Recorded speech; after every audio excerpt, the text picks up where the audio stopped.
Thank you for listening to Hustle and Heart. I'm your host, Edie Weintraub. Today we're talking to Greg Dulac, founder of Just Dogs ATL, housed in McDonough and Atlanta, Georgia. Greg, thank you for being here. Listen, thank you for having me. Well, for those of our guests that are listening in and have not had a chance to experience your amazing dogs, tell us a little bit about yourself and how Just Dogs came to be. Absolutely. Well, again, listen, the cat's out of the bag. I'm Greg Dulac. I am not only the founder of Just Dogs ATL, but a certified chef, culinary, with a graduate's degree in culinary arts and restaurant management from the Art Institute of Atlanta. I recently, wow, last year, it seems like it's happened so quickly, had the great honor of purchasing a hot dog restaurant that was just local to McDonough, Georgia. We rebranded and did some quick tweaking and got on social media and buzzed away about our hot dogs. And we have become a big brand, not only in Henry County, McDonough, but now on I guess this is the southeast side of Atlanta, Moreland Avenue here at the Food Hall. So we are excited to be amongst some great culinarians and great concepts, but Just Dogs ATL is one that is, I think, going to take Atlanta by storm. We're pretty different from the hot dog game. Very traditional when it comes to hot dogs. We see a lot of exciting hot dogs out right now, but we're kind of traditionalists. We stay with our chili cheese, our chili slaws, but then we have a lot of creativity that comes along behind. So a lot of excitement for the hot dogs here. So that's kind of like who we are. I'm excited to hear how, in purchasing an existing shop that was known for hot dogs, how did the regulars that were already coming in take to your transformation of Just Dogs? Oh man, I will have to pat myself on the back and say I was very strategic in how I went in. I come from a corporate background, corporate America, so I'm very familiar with change management. And I knew going into this existing restaurant, there was going to have to be subtle but very quick changes so that customers didn't see any disturbance from their normal patterns. And luckily, this particular owner, they kind of had come to the end of their journey and they were ready to let go. And so customers had noticed some inconsistency. So I said, hey, this is the perfect time to jump in now. Don't change too much, just we want to we kept their same menu. We kept the same logo. We came in and we said, hey, let's just get to know the people that are coming in. And luckily in this area, there were so many locals that we could just kind of talk to and kind of get a feel for, hey, what do you guys normally come in for? What do you like? And slowly they're saying, hey, is this new management? I said, yeah, well, we're taking over. And once we saw what the customers were after, which dogs they were really after, and what concept kind of spoke to them and what changes needed to be made, it was an easy change. It was a very easy transition, but I will say it took some homework. It took some homework to identify what missed opportunities were there that we could correct. And I think that's where we capitalize on this takeover, if you would, soft takeover of a new venture. I think it's so important, right? Because you don't want to come in and completely shake it up and piss people off. You want to come in and continue to give love to the existing folks that have been guests for a long time, and then hopefully expose them to different flavors and new ideas and maybe get them to step out of their comfort zone. So you're educating them about the evolution of the dog. Right. So tell us a little bit more about, your chef. You making dogs at the two kitchens. What do you typically eat at home with your family? Oh man, that's probably the most exciting part. Whether it's my kids or my fiance, everybody's like, dinner is amazing at your house, isn't it? And it typically is. And I have to. Where's the humility, Greg? Where's the humility? I'm just kidding. I'm just kidding. No, listen, I know you're capable of great things. I am, and I surprise myself a lot of times. And I'm not I can sit down at anyone's table and eat dinner, and I'm just happy to eat. And I'm not picking it apart like, hey, it's great, it tastes good. I'm not that guy that's like, it's missing something. No, not me. When I cook, I'm like, I wish I would have added this, or I wish I would have done that, because that would have changed this dish. So dinner is always way over the top. Way over the top. I have a 13-year-old and a 10-year-old, and they probably have had more gourmet meals than your average 50-year-old American. My kids have eaten some of everything because I'm always trying things. And it's so funny because all they want are hot dogs. They just want hot dogs. And here I am, I want to, stuff flounder and do grouper rolls and all type of weird things that they will eat and they love. But they're like, can we have a chili cheese dog and chili cheese fries? Just give us the tried and true, Dad. You know what makes us happy. Right. So, but my creativity still, I get to shine through because I have friends that know I love to cook, and everybody's like, hey, what are you having at your house that we can come over? 'Cause we just want to eat. Have you done any, like tasting dinners or private dinners for others at your home? I mean, how are you able to kind of capitalize and showcase your true talent beyond, obviously your dogs are amazing. Well, and I have not in a while. And I've purchased, and I don't know, I don't talk a lot about it. I purchased my first restaurant in 2016. My 25th birthday, I bought this 2-story, it's a historic building in downtown McDonough. It was the old National Bank. Beautiful building, huge bar, big wooden shelves, like just gorgeous. It was my pride and joy. It was my heart. And it was just a culinary heaven. That was my first venture. And I did personal chef and tasting and all type of things. It was the greatest. Luckily for me, hindsight is 2020. Before the pandemic struck, my life took a different route. I was like, hey, I'm gonna have to sell the restaurant. Like this is not gonna work for me. Then I thought it was the end of my life. Looking back, I was like, had I went through that, stayed in it, and then had to crash from the pandemic, I probably would have been even worse. So thankfully that didn't happen. But I have not done any like private chef or personal caterer. I haven't done anything since about 2018. And it has been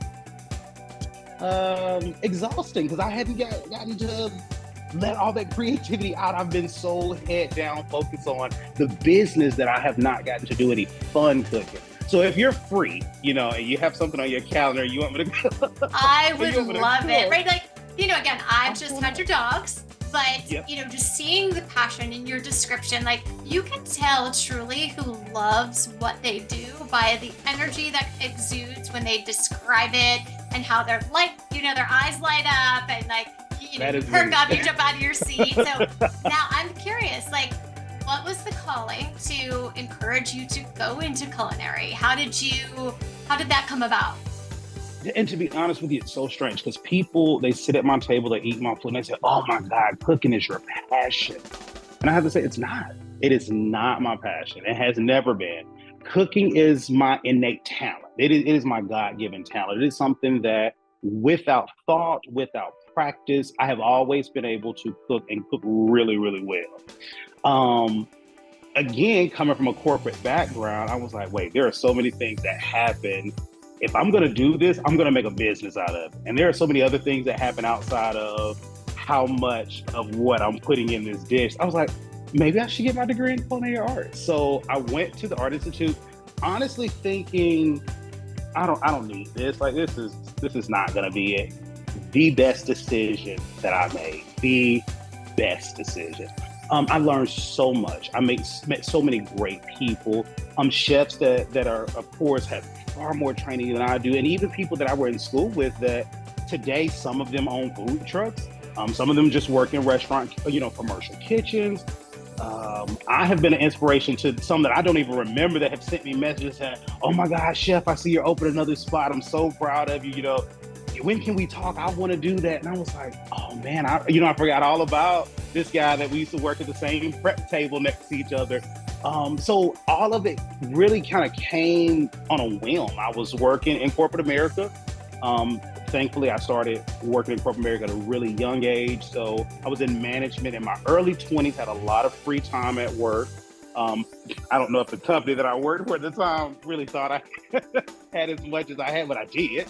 And I was like, you know what? I'm going to start researching culinary schools. And I made a decision. I said, hey, I'm 21 years old. If I go to school for the next 4 years, and let's say it doesn't work and it's a crapshoot, I'll be 25. Like, I don't think I've lost anything. Let's just do it. And I took my 401k and I said, I'm going to culinary school. And I did. And hands down, the best decision. I'm so glad I did. Even to today, that I can sit down and quickly cost out a menu and say, okay, well, this is that much. I'm like, no, that's not going to yield what I need. Let me find something else. That quick teaching is it's been tremendous because again, you got to think when I had one business, it was important. Like every dollar counts. Now I have two businesses. Yes, I have more dollars coming in, but it's like they count twice as much now in the opposite direction. So it was a great decision. That's kind of where it came from, and it has been the best decision now. Oh man, we are 10 years post graduation, and it's still, I love it. I look, shout out to the artists of Atlanta. They are sadly no longer here, but they were the greatest when it came to culinary education. So that's a beautiful segue into our next question. How, what has been the biggest challenge so far in running multiple locations? Because you recently opened Halidom, which is off of Moreland Avenue. It's the newest food hall in Atlanta, and it is absolutely stunning. And so I'm so glad you're there, but tell us about what it's like running multiple locations. It is, and I'm a guy of big adjectives. I always have like the perfect adjective to describe everything, and I don't have one for this one yet, but I'll let you know once I thumb through my thesaurus. Because I'm like, it is a lot. It is a lot, and not hard a lot at all. It is. I'm a very people-oriented person. I'm very passionate about everything I do. Even if you come here at the food hall, I am picking up straw paper off the floor or wiping something into the trash can, straightening up somebody's napkin holders, because everything to me is just so important. And not being in two places at one time to make sure that all of those things are just as like in place stresses me to no end. And when something goes awry, I instantly go into, oh, if I could have, and if I were there, and I said, yeah, I told myself early on when I came into the idea that I wanted to do two locations, I said, Greg, you're a control freak, okay? You have to now take a step back and be willing to put people in place and trust them. That is so hard for me. I think everybody is great. Everybody I meet at 100%. And even if you lose that 100%, I'll find some reason to give it back to you. Like you'll always get 100% with me. But I always trust but verify. I'm like, oh, I'm sure they did, but did they? So now this is week 2 of having 2 locations. I still every night go down to McDonald's before I go to the house, go check the fryer, check the flat top, check the grill, make sure it's all off. And I'm like checking, did they change toilet paper in the bathroom? Are there enough paper towels? Did anybody wipe off the napkin dispenser? And surprisingly, look, night after night, I'm like, well, they did.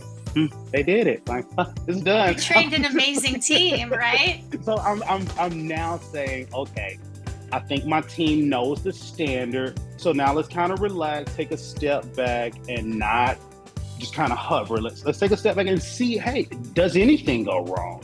And more often than not, nothing's going wrong. A lot of things are going right. I'm still receiving 5-star reviews on Google where people say, hey, I stopped in. I didn't even know this hot dog place was here. And I had the most amazing hot dog and the best conversation with the people working it. I'm like, oh, yes, that's what we're talking about. So it is scary. It is tiring. It's a lot, but it is a blessing. It is so beautiful. It is a beautiful experience and journey that I'm on right now. So with that, again, that's a great segue. What are your kids learning from you? What's the legacy that you're leaving through the work that you're doing? I pray that it is a legacy of hard work and dedication. But one thing that, and I'm so surprised that my kids are just, they're growing and so intelligent, and they surprise me being such young little people, but they have such a mature brain. And both of my kids came up to the grand opening last week, and they sat at the bar out front while I'm working the line. And when I say bar, I don't mean alcohol bar, I mean seating bar. Right.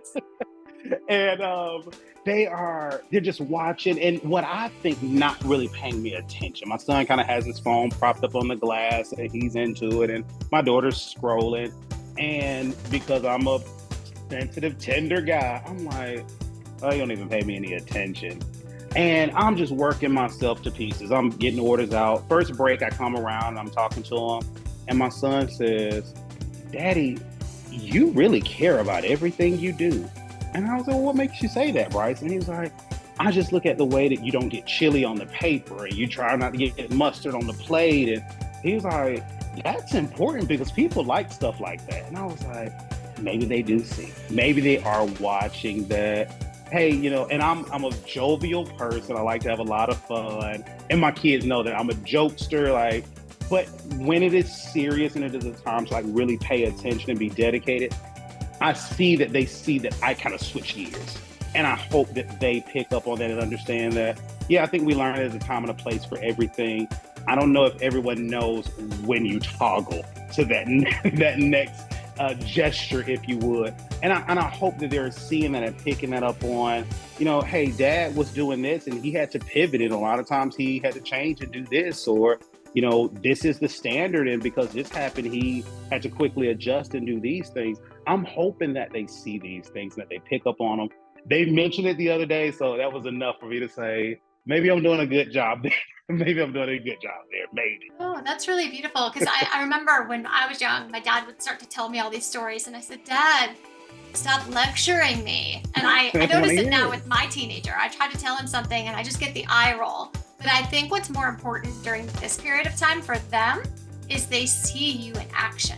Because they're watching, even though we might not think they're watching.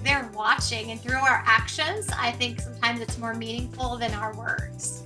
Right. And I'm hoping that's the case because, man, I am working a lot. And it's not always work. Sometimes it's, just cleaning up or just doing small things, cutting grass. I'm always doing something. I hope they are paying attention because all of those little ancillary pieces make up this big life that we get to live and experience. And I need them to understand that it just doesn't happen to people. You have to put in a certain level of work for this. And we respect that. I want them to respect that. So let's pray that they do. I hope so too. I heard you spoke very admirably of Culinary Arts of Atlanta. If someone's looking to get into culinary, do you feel like they should go directly to school or work in hospitality first? Almost like an apprenticeship. So talk to me about kind of why you chose the path you did, and if you knew anyone else who has kind of learned just by doing. I think, honestly, in short, it speaks to what direction you want to go in. Where do you actually want to be? And I'm a realist. I am 5'5" and a little bit over a half, maybe. Your guy can do most things, but play sports. Okay, he can't. I've tried, I'm not good at it. And I would not try out for a basketball team because that is I'm not skilled there. And I think at the same time, people should know, hey, I want to be a business owner and I want to own a restaurant. Okay, so then you ask yourself, are you built for it? Because it takes more than just being able to cook. And if you can't honestly say, hey, I'm built for the long hours, honestly, the tight money, the tight schedule, all the things that come along with running a business, being able to put your feelings, emotions, all that sensitivity to the side.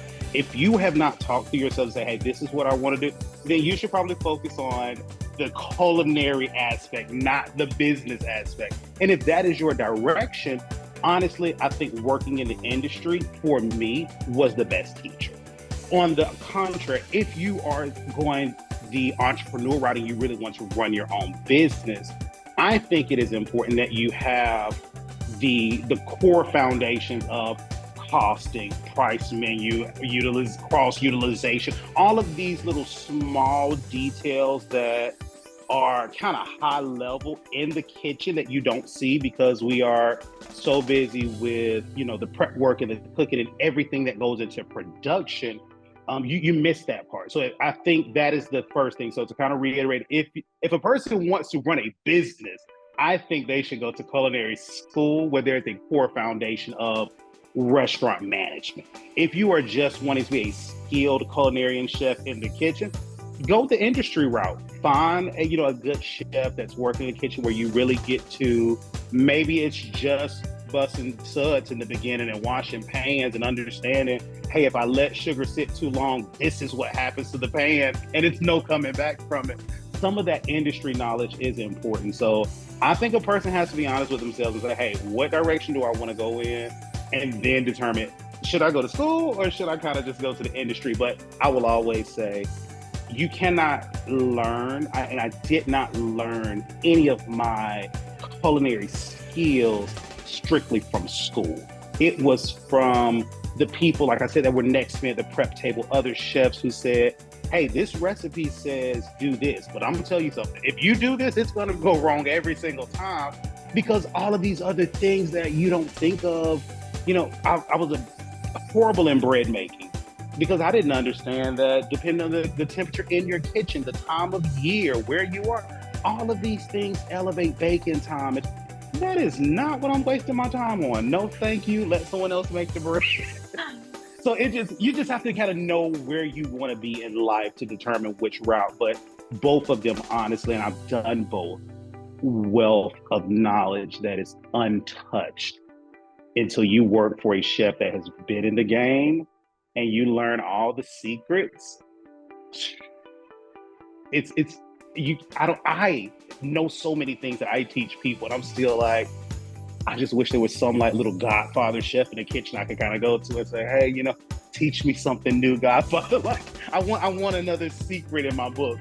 But it's unmatched. It is unmatched, the industry, and learn it on the job. Yeah, I think that's, part of how we all learn and grow. We're open to receiving some new ideas and insights and trying things. And I feel like every day I'm beta testing. On everything. Yes.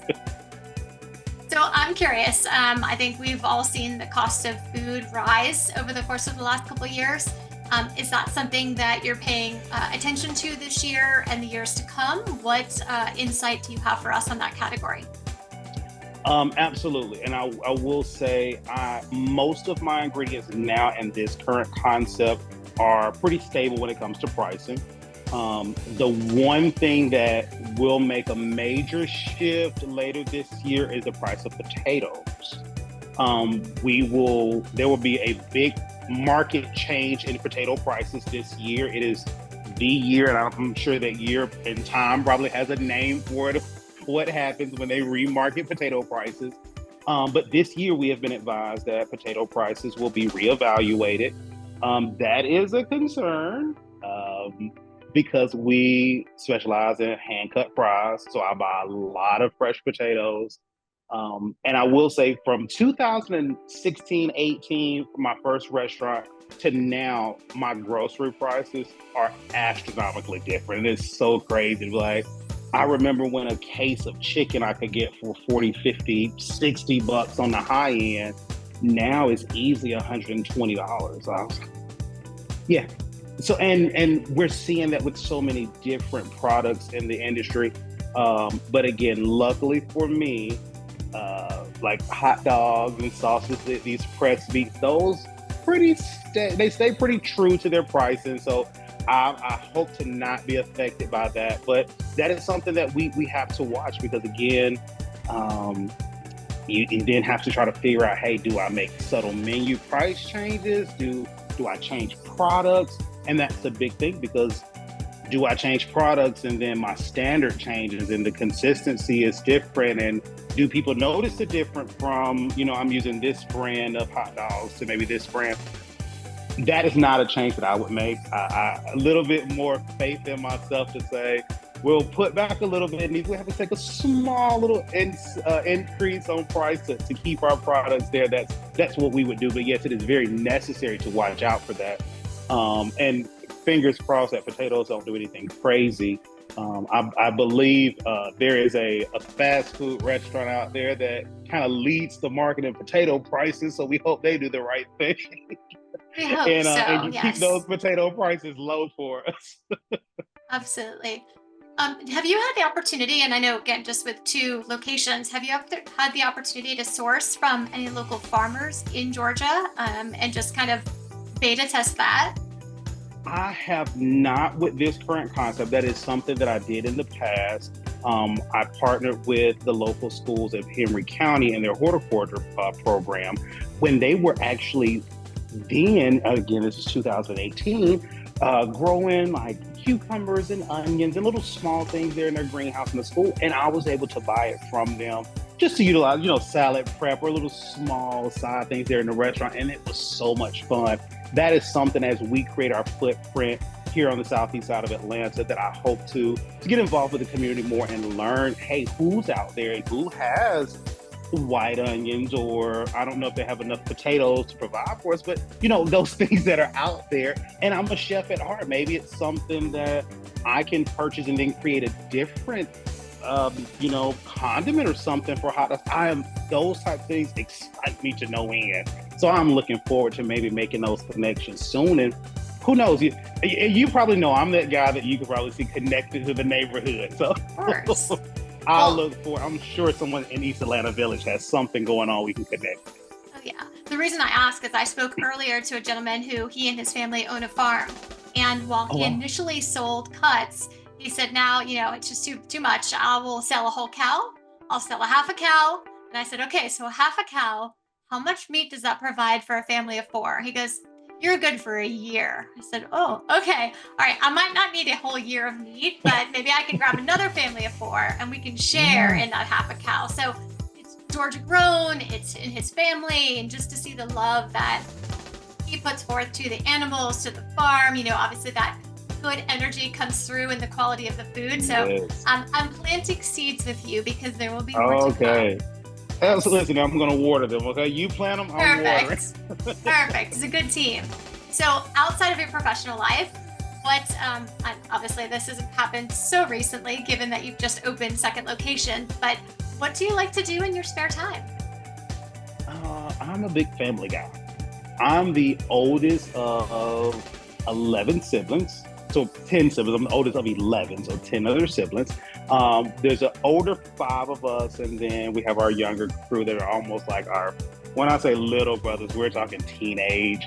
But the older five of us are very close knit. We have in the past had annual trips that we go on around our birthday and spend the summer, somewhere, Miami, Las Vegas. I've missed that for the last 2 years. You've been busy um, opening businesses. I I get have it. been busy, but I actually said this year I'm going to take some time to just take a little short vacation. I am the natural park, nature trail exhibit guy. That is me. If there's someone that has a cool museum or an art show, I am that just kind of walk around and take it all in.